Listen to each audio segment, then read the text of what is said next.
Well, I've been rowing with archery now for the last Celtic Challenge and this Celtic Challenge, and a few All-Ireland competitions and things in between.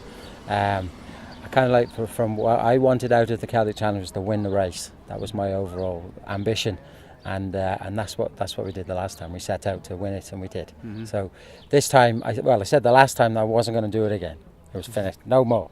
But they dragged me back into it, and I suppose we're going to try and be the first Irish men's team to win it back to back. Okay. That's the plan. Again, that's the ambition, and that's the energy goal. behind Yeah, it, absolutely. What's the schedule like? Well, we try and get out as a crew. It's important you get out at least 3 times a week, and try and get as many kilometres under the belt as you can, really.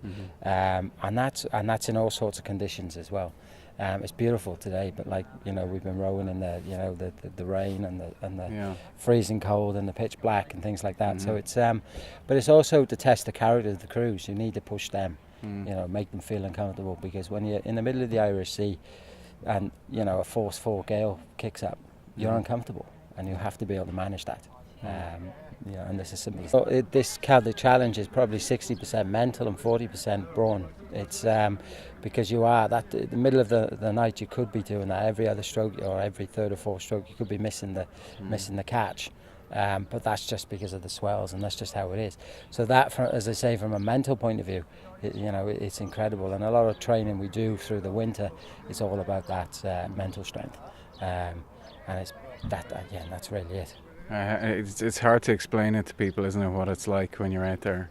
It is, yeah, it really is. And it's kind of like, we're raising money obviously for the cancer care there in St Vincent's, and when you talk to people, look, you're rowing across the Irish Sea, to do that, they kind of look at you as if you've got 2 heads. They're like, well, what do you want to do that for?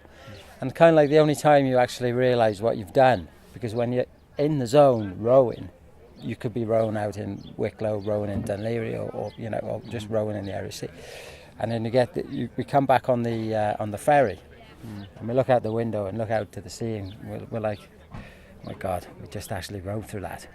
Why did we do that? Especially with the swells and all the rest of it. I think we must be a little bit loopy, lads. Is there any memory you have of this?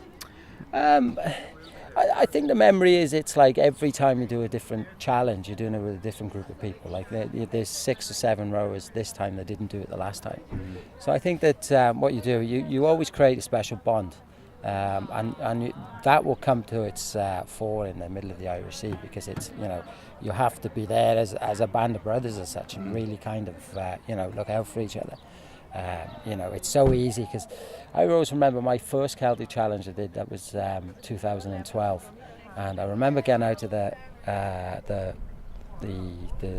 boat we were on, a skiff, into the support boat, and somebody looked at me and said, are you okay? I was like, yeah, absolutely fine. I said, no, you're not. You're shivering. I think you've got hypothermia setting in. And kind of like, for me, but to experience that was crazy. It's like that would never happen to me. And it's just really to reiterate to these guys that look out for each other, because if that happens, you need to be looking after each other.